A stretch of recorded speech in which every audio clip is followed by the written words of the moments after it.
কারণ টক দই দেওয়ার আমার একটা অভ্যাসে পরিণত হয়ে গেছে, এখন না দিলে ভালোও লাগে না। এতটা তো দিতেই হবে,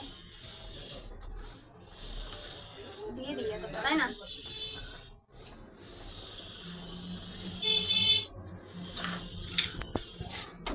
আর এইটুকু দেওয়া যাবে, এখানে আপাতত থাক। এবার নুনটা দিই পরিমাণ মতো। নুনের তো ফ্যাক্টর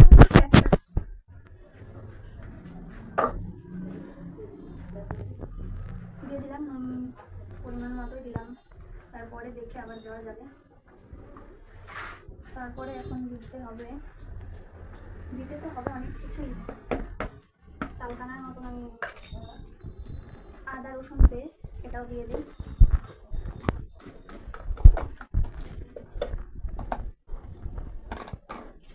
তারপরে দেবো এটা,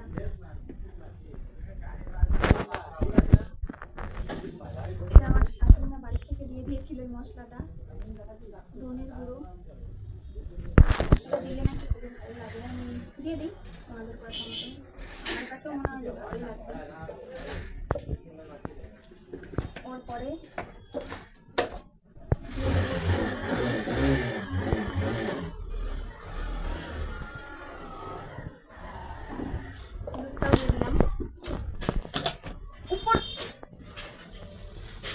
এবার দেবো লঙ্কাটা। ওপরে ওঠো, দেখা যাচ্ছে। পুরো ঝাল করবো একদম। আমি তো মরে গেলাম। এবার আমি তেল দিচ্ছি, তেলটা দিলাম। এবার মেখে এই জিনিসটা, ভাতটা জ্বলবের জন্য চামচ দিয়ে মাখছি। আর কি কি যে বাদ থাকলো, যা বাদ থাকবে থাকবে।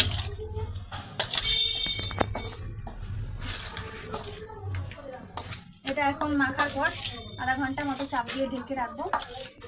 ওর পরে স্টার্ট করবো রান্না করা। ওর মধ্যে একটু টমেটো কুচি দিয়ে দেবো, খানিকটা টমেটো কুচি ভাবছি দিয়ে দিই।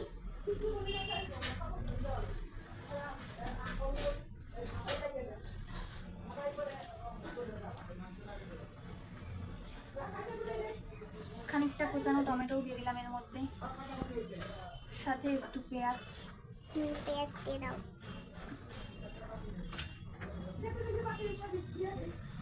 দাঁড়িয়ে কর না, বাদ দিতে চার করতে হবে না, বুঝিস না কেন ভালো হবে না। তবে কি একটু দেবো শোনো, একটু একটু দিতে লাগবে। আজকে কালারটা একদম লাল টকটকে হয়ে গেছে। একটু দাও, একটু দিতে লাগবে, দেখে বুঝলাম একটু দিতে লাগবে। আহারে তুমি কতটা বোঝো।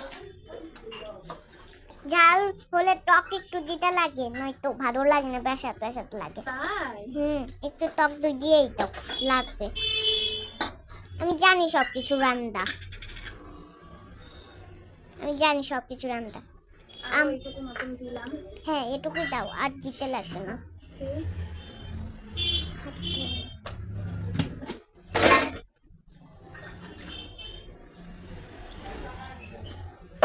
এবার আরেকটু মেখে নাও। তাই ওটার গুঁড়া তো দিতে আমি বলতেই ভুলে গেছি, দিয়ে দাও ওটার গুঁড়া। এবার মেখে নাও। দেখো তো বৃষ্টি হচ্ছে নাকি।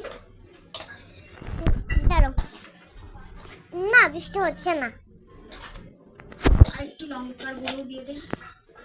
আজকে পুরো ঝাল করো না, পরে একবারে ঝালে পাছা পুড়ে যাবে। ঝাল ঝালি না ভালো লাগে বলবি, আমার কাছে যেটা মনে হয়। আমার তো ঝাল ঝাল ভালো লাগে না।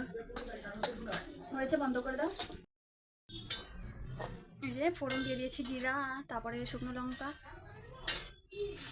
গোটা এলাচ এইসবই। পেঁয়াজ দিলাম, গোটা শুকনো লঙ্কাও দিয়েছি, এখন পেঁয়াজ কুচিগুলো দিয়ে দিলাম।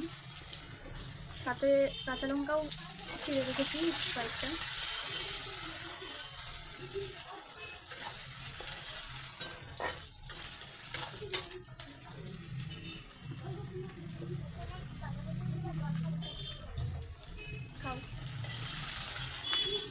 শুকনো লঙ্কাটাও দিয়ে দিলাম, টমেটোটাও দিয়ে দেবো।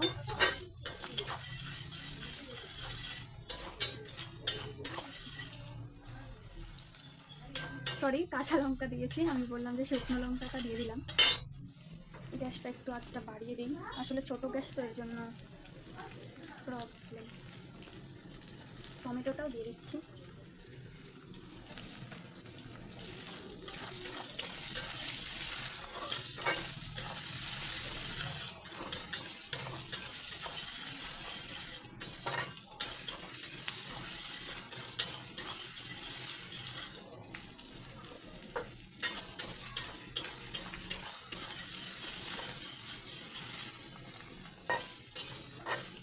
এখন যে মাংসটা ঢেকে রেখেছিলাম মাখিয়ে, ওইটা এখানে দেবো। আর আসলে কি ভেজে রান্না করলে মনে হয় বেশি ভালো লাগে, কিন্তু আমি মাখিয়েই রান্না করতে মানে তাড়াতাড়ি হয়ে যায়, মানে সহজ মনে হয় আমার কাছে। আর ভেজে রান্না করতে গেলে মনে হয় আমার কাছে একটু কঠিন কঠিন লাগে। মার কাছে শিখেছি যে মা বলে ভেজে রান্না করতেই তাহলে ভালো লাগবে, কিন্তু আমি মাখিয়ে মাখিয়েই করি, তাও পারি না ভেজে ভেজে, ওরকম কড়াইতে লেগে যায়। এবারে ওই মাংসগুলো দিয়ে দেবো এর মধ্যে। গ্যাসের আঁচটা একদম কমিয়ে দিয়েছি। এর মধ্যে এখন মাংসটা দিয়ে দিই।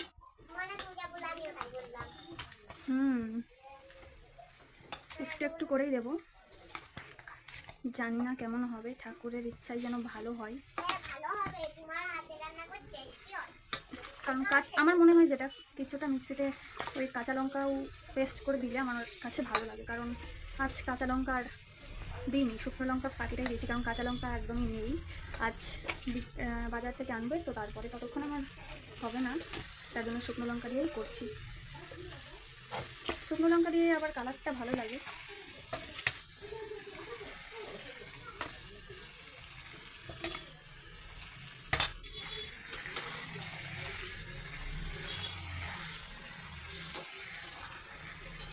এটা নেড়ে চেড়ে ভালো করে এখন কষিয়ে নেব।